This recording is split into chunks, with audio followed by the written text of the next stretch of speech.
comunidad tiene que seguir formando.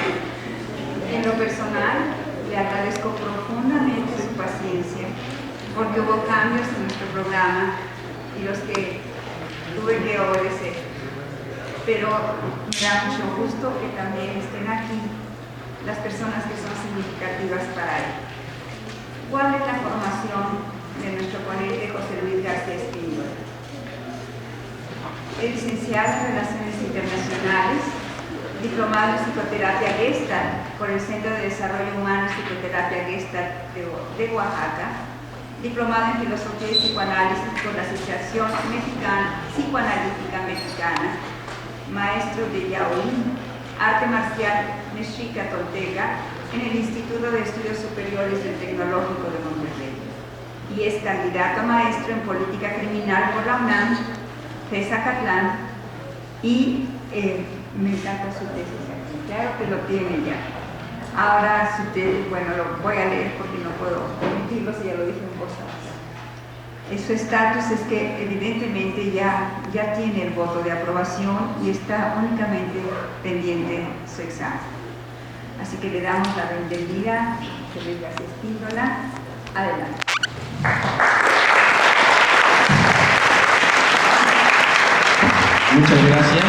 Muchas gracias por la invitación y a todos los que hoy escuchan este argumento. Gracias, doctora. Esta ponencia tenía como un origen el título ante la necesidad de un cambio de paradigma en los medios de producción postmoderno, así fue como se anunció, pero conforme lo fui trabajando fue cambiando un poco y entonces ya quedó como un subtítulo larguísimo, pero bueno, ya quedó así como es de una crítica a la lengua imperial a una fenomenología de la revolución. Finalmente ese es el título. En esta ponencia quisiera yo resolver 3 preguntas. La primera es ¿por qué mexicano o por qué el mexicano destruye su entorno? Estos datos no resuelven la pregunta, nada más nos hacen reflexionar para plantearla. El 97% de los suelos mexicanos presenta degradación. 3/4 partes de sus cuerpos de agua están contaminados. Si se continúa con los niveles actuales de deforestación, México perderá sus selvas en 50 años, sus bosques en 100, manglares en 30. México ocupa el 5º lugar de deforestación en el mundo y, de no hacer nada al respecto hoy, en el 2050 resolverlo será 6 o 7 veces más costoso. Hoy, resolverlo cuesta $25,000 millones a nivel mundial. El dato es de una maestra es una investigación del ITAM. La segunda pregunta es ¿por qué mexicano mata al mexicano? Y las cifras para meditar que nos permitieron plantear esta pregunta es, bueno, ahora se hablan de los 50,000 muertos en estos últimos 5 años, 1 millón de muertos más en la revolución, 8,000 muertos más en la guerra de reforma, no se tiene la idea cuántos muertos en la de independencia, y el holocausto mexicano en el que entre 1519 y 1568 hubo 23.1 millones de muertos. Y vamos a la tercera pregunta, que es ¿qué olvidamos? ¿Qué repetimos? Y bueno, para esto plantear el marco teórico. Voy a ir muy breve porque bueno, ya se ha hablado mucho, no se alcanza a ver inclusive bien, pero quiero tomar el marco teórico de lo que Paul Ricoeur habla de los maestros de la sospecha. Los maestros de la sospecha son Marx, Nietzsche y Freud. El primero, Marx, que nos va a alegar toda su teoría acerca de la historia y su doctrina filosófica, que vendría a ser la epistemología revolucionaria. Y dentro de esta parte de la teoría de la historia hay un matiz que da Gramsci durante el fascismo italiano, en los cuadernos de la cárcel de Gramsci, en donde habla mucho acerca del estudio de la historia desde la perspectiva marxista, y va a configurar esto que se llama el bloque histórico. El bloque histórico se mide en términos de la relación entre la superestructura, en este caso la burguesía, vamos a llamarlo así, y en términos marxistas, y la estructura que tendrá que ver con lo que es el proletariado, lo que tendrá que sostener a la superestructura, y nos deja como un concepto muy importante Marx esta idea de la ideología, que después retomaría Althusser en esta idea de la filosofía como arma de la revolución. El segundo es Marx, que a partir de su idea de la genealogía, principalmente de la moral, en donde hace un trabajo principalmente acerca de la génesis del castigo o la genealogía del castigo, que inclusive ya nos platicaba un poco antes la doctora. Y finalmente, esta idea de inconsciente freudiano, nada más decir que Freud y Husserl, que fue el que, digamos, acuñó esta idea de fenomenología, fueron alumnos de Brentano, ambos estudiaban Aristóteles, estudiaban filosofía con él, y mientras que Freud desarrolló esta idea del inconsciente, Husserl desarrolló la idea de la fenomenología, que es aquello que se asoma ante la conciencia, que es la conciencia entendida como aquello de lo que nos damos cuenta en esta misma terminología de Husserl. Del inconsciente freudiano hubo otro matiz, una separación con el inconsciente colectivo de Jung, que ya no tiene que ver con el individuo, sino con la colectividad, con el pueblo. Y esto establece arquetipos, que son arquetipos de a priori histórico, y estos son los arquetipos que es el mismo Michel Foucault el que los estudia en la arqueología del saber. En la otra vertiente, en la vertiente de la fenomenología de Husserl, bueno, está su discípulo Heidegger con esta idea del Dasein, que es el ser ahí. Ahora lo voy a explicar mejor. Bueno, me quiero quedar con esta idea del bloque histórico de Gramsci. Al bloque histórico de Gramsci es una idea que viene en mi tesis, es injertarle esta idea de la ideología al lenguaje, en tanto que en la ideología al lenguaje está el arquetipo de dominación que viene desde el a priori histórico, hecho por el dominador para dominar al, bueno, pues en este caso al pueblo, o bueno, aquel que se deje dominar. Entonces, al bloque histórico de Gramsci se le injerta la idea del análisis de la ideología del lenguaje con este análisis del discurso.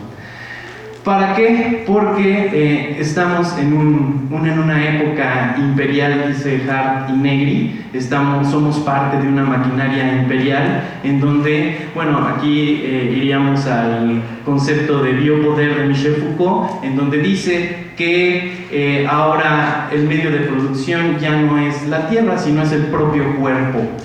Es decir, que el biopoder es un binomio de reproducción-producción. Es decir, que los hombres, los seres humanos, estamos vistos en términos de cuánto producimos y cuánto no reproducimos para seguir con esta idea de producción. Es decir, que el biopoder nos atraviesa. ¿Y qué atraviesa? Precisamente el cuerpo.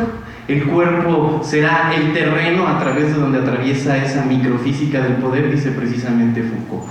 Entonces, en esta idea, si es el cuerpo el que está siendo ya el nuevo factor de producción, antes era la tierra, ahora es el cuerpo, y es muy poderoso el que domina muchos electores, y es muy poderoso el que domina muchos trabajadores, entonces, dice Foucault, hay que hacer una nueva tecnología política del cuerpo.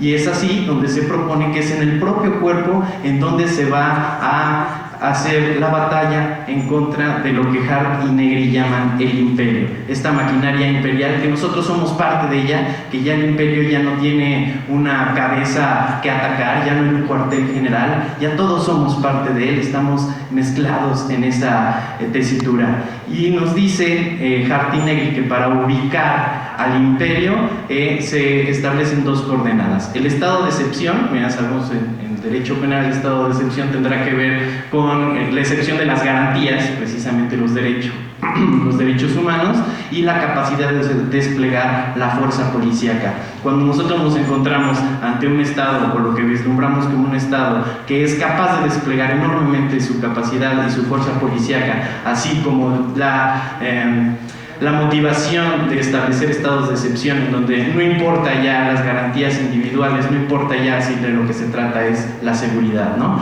Entonces, para eso decimos, bueno, la idea es hacer una fenomenología de la revolución, es en el estar ahí, ser siendo transformación, transformándonos. ¿Cómo? Experimentando la austeridad, es decir, hacer una huelga general del cuerpo. En el cuerpo es el objeto de consumo, pues entonces ahora va a dejar de serlo. Y a través de esta dejar de consumir, vamos a ir deteriorando al imperio y sus masas de dinero que mueve para seguir dominando. Y finalmente con esto nos estaremos transformando en catalizadores del medio ambiente, puesto que en el momento en que nosotros dejamos de consumir, se estará dejando de depredar, ¿sí? Todo esto para hacer, porque estamos tratando de responder 3 preguntas, ¿no? Entonces, para esto tendremos que hacer un poco de análisis de la historia a través precisamente de lo que hablábamos ya de Marx, y vamos a plantear un modelo que se utiliza aquí en el posgrado de la FES Zacatlán, en donde se establece una línea del tiempo en 3 periodos principalmente. No es cronológica, sino más bien es cultural. La primera es la premodernidad, en donde la idea central es Dios y la soberanía reside en el monarca. En la modernidad, la idea central es el hombre y la soberanía reside en el pueblo. Bueno, aquí podríamos marcar en 1789 con el reconocimiento de los derechos del hombre. Para ir a la posmodernidad, en donde la idea central, si es que hay alguna, es la nada, vamos, ya no hay nada. Y lo que juzga el delito ahora ya no es más que la simple sospecha, nos diría el doctor Augusto Sánchez. Esto para construir 4 bloques psicohistóricos de México a partir de estos criterios. El primero es entre 1325 y 1521. 1325 se toma como referencia porque da la noción de que es el año en el que el águila se posa precisamente en el nopal, y es el momento en el que empieza la fundación de México Tenochtitlan, y va a terminar hasta 1521 precisamente por esta idea de la llegada de los evangelizadores. Después viene el México premoderno de 1521 hasta 1917, porque Gramsci, bueno, para sacar esta idea de bloque histórico, Gramsci relaciona los medios de producción entre la superestructura y la estructura. En este caso, aunque el Tribunal de la Acordada o el Tribunal de la Santa Inquisición fueron destituidos con la Guerra de Independencia, el sistema de hacienda prevaleció, y los sistemas de sometimiento que aplicaba la hacienda a los indígenas prevaleció hasta 1917, después de la lucha revolucionaria. México moderno, que es de 1917 a 1994, cuando es el welfare state, vamos, el estado de bienestar, donde se construye CU, el IMSS, el antecedente del DIF, toda esta idea, pero lo más importante, el ejército regresa a los cuarteles. Finalmente llegó ahí.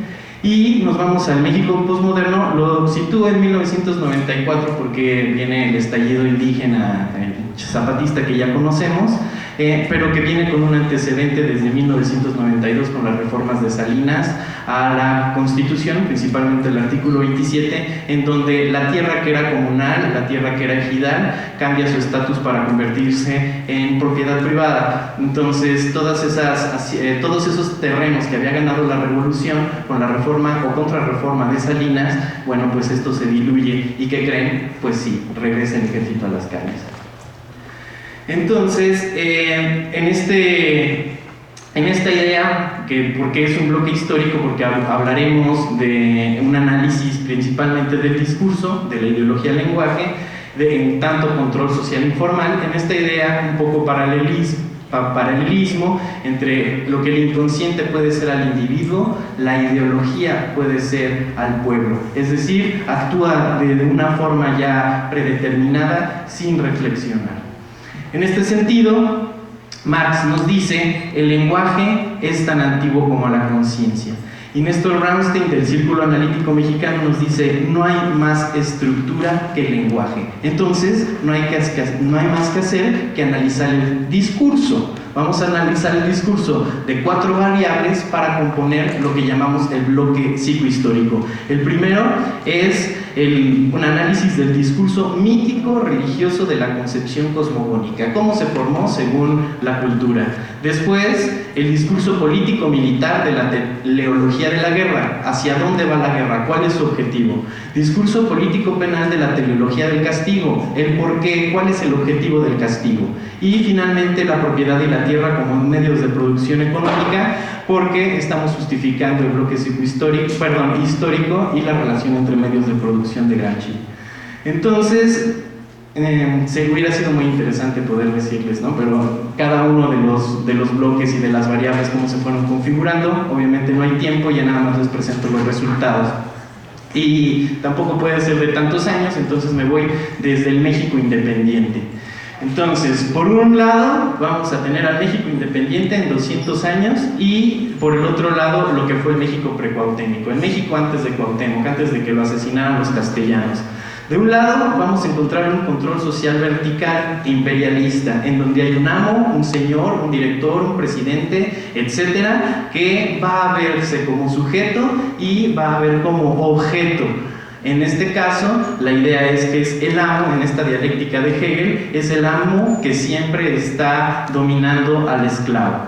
Y finalmente es esta idea que se engendra de que el hombre siempre estará superado por un Dios. Oh Dios, y en el momento en que se siente superado, así se siente superado toda la vida y entonces siempre va a reconocer a alguien superior a él. El director, el coordinador, el general, el presidente, etc. Total que llegó el español, el católico, el invasor, mató al padre, mutiló la lengua, y esto de mutiló la lengua es importante porque hagan de cuenta que estaba matando al padre, al guerrero, dejaron muchísimas familias sin padres y además, como ya no estaban los padres, pues violaron a las madres, ¿no? Entonces, eso se convirtió en un trauma que se llama el trauma histórico, el trauma psicohistórico de México, y queda precisamente guardado en el inconsciente colectivo. Esta parte es muy importante porque en el momento en que había que elaborar el trauma, si nos dicen que el trauma se elabora a través de la palabra, les cortaron la lengua, entonces ya no pudieron elaborar el trauma. Callaron con el acero ibérico, seguramente hasta de Toledo, la palabra, lo que tenían que decir nuestros antiguos mexicanos. Por el otro lado, bueno, y además impuso su lengua, convirtiéndose en padrastro y no en padre, porque si hubiera sido padre, se hubiera hecho cargo de los hijos, pero nunca se hizo cargo de los hijos. Por lo tanto, el castellano, el español, es el padrastro psicohistórico en este trauma que estamos hablando ya del inconsciente colectivo. En este mismo vamos a hacer la diferencia con el México precuauhtémico, que había un control social horizontal, es decir, comunitario, no había propiedad privada, no había una relación sujeto-objeto como en el occidente, sino que vimos que había una relación sujeto-sujeto en el que el ser es uno con la naturaleza. Y entonces el indígena, en este sentido, se consideraba como un factor de equilibrio del medio ambiente. Y entonces cuando los indígenas tienen que peregrinar, bueno, se van dando cuenta los científicos que a donde llegan empiezan a rehabilitar el lugar en donde viven. ¿Por qué? Porque el indígena en sus lenguas originarias, las lenguas maternas, se hacen uno con la tierra. Es decir, de la misma tierra extraen los conceptos, en la misma naturaleza está su lenguaje. Por el otro lado, en estos 200 años, ya nos encontramos, ya les dije lo que ha pasado, estamos ante una catástrofe ecológica, una verdadera emergencia, y esto sucede. Tenemos, para empezar, un lenguaje oficial castellano que escribe la historia, ¿no? A nosotros nos dijeron que nos vinieron a civilizar, y así nos lo enseñan, pero al contrario, vinieron a mutilar, vinieron a denigrar, a discriminar y a establecer círculos religiosos, y todo aquello que no fuera aceptado por ese círculo, pues entonces era satánico y había que eliminar. Pues evidentemente suprimen las lenguas originales en instituciones educativas, a nadie le enseñan ningún tipo de lengua indígena en ninguna instancia educativa. Estamos sometidos a leyes romano-germánicas, bueno, leyes romanas que tienen que ver pues con esta idea imperialista latina, ¿no? y nos encontramos que ahora tenemos sistemas de producción que son corporativos y que han venido a sustituir a la gran hacienda, ¿no? Finalmente regresamos a la época prerevolucionaria. En el México precuautémico encontramos un equilibrio ecológico de 1500 años, pues los nahuas fueron los que construyeron Teotihuacán, construyeron Tula, construyeron Tenochtitlan. Fueron 1500 años en donde no hicieron desastres ambientales. Peregrinaron, sucumbió Teotihuacán, construyeron Tula, sucumbió Tula, fueron a Tenochtitlan y no destruyeron su ambiente. Así lo mantuvieron durante 1500 años. Algo tal vez tendremos que aprenderlo. Y finalmente esto que les decía de las lenguas maternas que se manifiestan entre la conciencia del ser y ellos mismos, ¿no? La misma materia natural. Y por lo tanto sus leyes fueron basadas en un equilibrio natural, no un equilibrio impuesto de un poderoso de que eso le iba a beneficiar a él, sino que buscaba el equilibrio de la comunidad con la naturaleza, que eso es muy importante, a través de un sistema de producción de calpulli, que es una producción comunitaria. Para esto va un marco legal que se los voy a dar muy rápido. La instrumentación internacional, el primero es la Conferencia de las Naciones Unidas para el Medio Ambiente y Desarrollo, o conocida también como Cumbre por la Tierra. En su artículo 1 habla del derecho a una vida saludable, proactiva con la naturaleza. Todos estos son instrumentos internacionales de derechos humanos de última generación. El artículo 10, que habla de la participación ciudadana para revertir la contaminación, es decir, ya no esperar que el gobierno lo haga, es de que nos tenemos que poner todas las pilas. Las poblaciones indígenas son ordenadoras del medio ambiente. El artículo 22 ya lo reconoce. El Pacto Internacional de los Derechos Económicos, Sociales y Culturales, en el artículo 2 incluye la salud ya física y mental, ya no nada más habla de una salud física. Y el artículo 15, derecho a la conservación y difusión de la cultura. El tercer instrumento es la Declaración Universal de la UNESCO sobre Diversidad Cultural, que en su artículo primero dice que la diversidad cultural es patrimonio de la humanidad respecto a que la diversidad cultural es garante de paz. El respeto es garante de paz. Y esto nos hace recordar el anexo 2, punto número 6 de este mismo instrumento en su plan de acción, que habla acerca de fomentar la diversidad lingüística materna para estimular el aprendizaje de varios idiomas. Es decir, tenemos todo un aparato de derecho internacional que nos permite establecer esta idea de recuperar la lengua como estructura, porque si nos dice Bramstein que no hay más estructura que la estructura del lenguaje, y si nosotros ahorita nos encontramos en caos total, que todos se están matando con todos, mexicano mata a mexicano, mexicano destruye su entorno, ha olvidado su historia, ha olvidado su origen, necesitamos un poco de estructura. ¿Qué más?